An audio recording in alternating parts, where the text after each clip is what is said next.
범사에 평안하셨죠? 예, 오늘부터 설 명절 이제 시작되었습니다. 많은 분들이 고향을 찾았지만 우리는 기도하고 또 예배하는 그 사명을 잘 감당해서 수요 예배까지 잘 드리시는 우리 성도 되기를 간절히 주님의 이름으로 부탁하고 축복합니다. 이런 이야기가 하나 있습니다. 어느 스위스 젊은 이가 나는 판사가 되어야겠다. 나는 판사가 돼서 평소에 내가 꿈꾸던 것, 다시 말하여 억울한 사람이 없는 그런 사회를 만들어 가야겠다. 이제 그렇게 열심히 노력해서 결국 판사가 되었다고 합니다. 그가 판사가 된 후에 가장 첫째로 한 일은 광장에 종을 하나 매달고 누구든지 억울한 사람이 있으면 그 종을 치라고 이제 광고를 하였습니다. 그리고 수년이 지났지만 아무도 그 종을 치는 사람이 나타나지 않았다는 것이지요. 그러면서 사람들에게 자연스럽게 그 종의 존재는 사라져 가게 되었다고 합니다. 그러던 어느 날 새벽에 누군가 종을 치기 시작했습니다. 모두가 그 종소리에 놀라 잠이 깨었고 무엇보다 처음 울린 종소리, 과연 누가 종을 울렸을까? 그 궁금증에 사람들은 광장으로 모이게 되었습니다. 그런데 막상 광장에 그 종이 있는 곳으로 모여보니 사람들은 놀라운 광경을 보게 되었죠. 이 종을 사람이 치는 것이 아니라 웬 늙은 말 한 마리가 와서 그 종을 매달아 놓은 칡뿌리를 갉아먹으면서 자연스럽게 종을 땡땡땡 이렇게 치었다는 거죠. 도대체 누구의 말일까? 어느 집의 말일까? 이 말이 왜 이 새벽에 나와 돌아다니는 것일까? 그 젊은 판사는 도대체 무슨 일이 일어난 것일까? 알아보게 되었습니다. 그 늙은 말에 얽힌 사연은 이렇습니다. 말의 주인이 이 늙은 말이 늙기 전에 어린 말을 구입해서 전국을 돌면서 장사를 하였다는 거죠. 그리고 결국 열심히 노력한 결과 지금은 부자가 되었다는 것입니다. 그런데 함께 일했던 그 수십 년을 같이 일했던 이 말이 늙게 되자 결국 말을 돌보지 않고 내쫓아 버렸다는 것입니다. 판사는 생각하기를 동물이긴 하지만 평생을 함께 일하며 일한 이 동역자, 이 파트너를 내쫓는 것에 대하여 화가 났습니다. 그리고 그 늙은 말에게 그 부자에게 명하기를 그동안 벌어놓은 재산의 절반을 벌금으로 내도록 판결하였다고 합니다. 우리는 어떠한 일을 한 후에 그 일에 대한 보답이 없어 낙심한 적은 없는가 생각해 보게 됩니다. 작년에 대한민국에서 일한 후에 임금을 제때 받지 못한 사람들, 다시 말하여 체불 임금이 무려 1조 원이라고 합니다. 열심히 일했지만 많은 사람들이 아직까지 거기에 정당한 대가를 받지 못하고 있다는 것입니다. 이러한 내용을 보더라도 우리는 오늘날 하나님께 감사할 조건이 있다는 것입니다. 설 명절을 이제 맞이하면서 그래도 나는 이 시기에 감사하다. 체불임금을 무려 1조 원 이상 받지 못하고 있는 우리 주변에 어려움 당한 이웃이 있는데 나는 그것에 비하면 감사하다. 이런 감사한 마음으로 하나님께 더욱 감사하고 충성하시는 우리 성도 모두가 되기를 간절히 주님의 이름으로 축원합니다. 세상은 이렇듯 일한 후 그 대가를 받지 못하는 억울한 사연이 있다는 것입니다. 그러나 우리 하나님께서는 공짜가 없는 분이라고 성경은 증거하고 있습니다. 우리가 열심히 일한 만큼 채워주시고 그 대가를 보상하여 주신다 약속하고 있는 것입니다. 오늘 본문에서 바울은 무엇이라 말하고 있나요? 군사는 자비량으로 일하지 않는다라고 얘기하고 있습니다. 군사를 부리는 사람이 그 군사가 먹고 마시는 것을 책임져 주실 것이다. 이렇게 위로하고 있는 것입니다. 하나님은 이렇게 그 성도와 하나님의 일을 하는 그 일꾼들에게 그 수고에 대하여 채워 주실 것이고 그 인생에 있어 전반에 걸쳐서 하나님께서 응답하시고 축복하여 주실 것이라 약속하고 있는 것입니다. 오늘 본문에 나타난 하나님의 일꾼들, 거룩한 하나님의 일을 하는 사람들에게 약속되어진 것이 무엇인가요?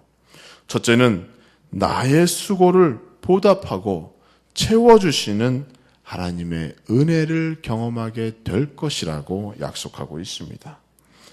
신명기 말씀을 보면 하나님께서 얼마나 그 백성을 축복하고 있는지 알 수가 있습니다. 신명기 28장 1절을 보니까 하나님의 말씀에 순종하면 하나님의 복이 임하게 될 것이다. 이렇게 약속되어져 있습니다. 따라서 하나님의 백성들, 하나님의 일꾼들은 이미 하나님의 축복을 약속받은 존재인 것입니다. 그리고 이러한 축복은 사실상 우리 인간이 하나님의 손에 인하여 창조되었을 때부터 보장된 약속인 것입니다. 창세기 1장 27절 28절을 보면 하나님께서 인간을 만드신 후에 하나님의 자기 형상 곧 하나님의 형상대로 사람을 창조하시되 남자와 여자를 창조하시고 하나님이 그들에게 복을 주시며 그들에게 이르시되 생육하고 번성하여 땅에 충만하라 이렇게 명령하신 것입니다. 하나님께서 인간을 만드시고 하신 것이 무엇인가요? 가장 첫째로 복을 주셨다라고 약속되어져 있습니다. 무슨 축복입니까? 세상을 다스리는 그 축복. 능력을 받아서 그 명령을 잘 지킬 수 있도록 하나님의 능력과 축복을 이미 약속하여 주신 것입니다. 하나님의 복으로 말미암아 우리는 생육하고 번성하여 땅에 충만하게 되는 것입니다. 또한 땅에 충만한다는 것은 무엇인가요? 믿음의 성도들이 많아진다는 것을 의미하고 있는 것입니다. 따라서 사랑하는 성도 여러분, 우리 모두는 처음부터 하나님의 복을 받은 존재인 것입니다. 거룩한 하나님의 일을 함에 있어서 우리 마음에 두려운 마음이 있는가요? 우리는 이미 하나님의 복을 받은 존재로서 하나님의 일을 할 때 우리의 모든 것들이 이미 보장되어져 있는 것입니다. 내가 주를 위하여 일하고 교회를 위하여 일하며 하나님의 일에 항상 앞장설 때 비로소 우리 하나님께서 우리의 수고를 기억하여 주시고 약속이 온전히 성취되게 되는 줄 기억하시기 바랍니다. 따라서 우리가 하나님의 일을 하며 사명을 감당하며 전도하고 선교하는 일에 앞서 우리가 해야 할 것은 이 약속을 기억하면서 하나님으로부터 더 큰 은혜와 능력을 간구하는 것입니다. 사랑하는 성도 여러분, 약속된 축복을 기억하시고 오늘도 오늘 사명을 위하여 우리의 성도에 맡은 바 직분을 위하여 최선을 다하시는 성도 모두가 되기를 간절히 주님의 이름으로 축원합니다. 두 번째로 바울은 얘기하기를 하나님은 복음 전파에 장애가 없도록 축복해 주신다 약속하고 있습니다. 세상에는 두 가지 사람이 있습니다. 자신을 위하여 물질을 쌓아두는 사람이 있고 하나님과 이웃을 위하여 그 물질을 사용하는 사람이 있다는 것이지요. 외국 사람들이 한국 사람들만큼 주일헌금을 잘 내지 않는다고 합니다. 헌금을 내봐야 외국 사람들은 우리나라 돈으로 1, 2천 원 정도 이렇게 헌금을 하는 것을 볼 수가 있습니다. 왜 그럴까? 그들의 삶은 온전한 그리스도인의 삶을 담기 원한다고 하면서 막상 왜 헌금은 적게 내는 것일까? 이렇게 고민한 적이 있습니다. 그런데 그들이 우리와 다른 점이 있습니다. 그들은 죽을 때 모든 재산을 다 교회에 헌물하고 드리고 간다는 것입니다. 세상을 위하여 재물을 쌓아두는 것이 아니라 하나님을 위하여 재물을 쌓아두는 것이 더 아름다운 삶이라 생각되어집니다. 교회는 그 바쳐진 재물을 가지고 학교를 세우고 병원을 세우며 고아원을 세우는 것이 바로 우리와 그들이 다른 차이라는 것이죠. 이제 하나님께 왜 우리에게 물질의 축복을 주시는가? 그 이유를 알아야 할 것입니다. 하나님께서는 왜 우리의 기도를 응답하시고 우리 가정에 복을 주시며 우리 생업이 잘 될 수 있도록 우리에게 축복하여 주시는가? 바로 하나님의 일을 할 수 있도록 우리 하나님께서 실제적으로 돕고 계시는 것입니다.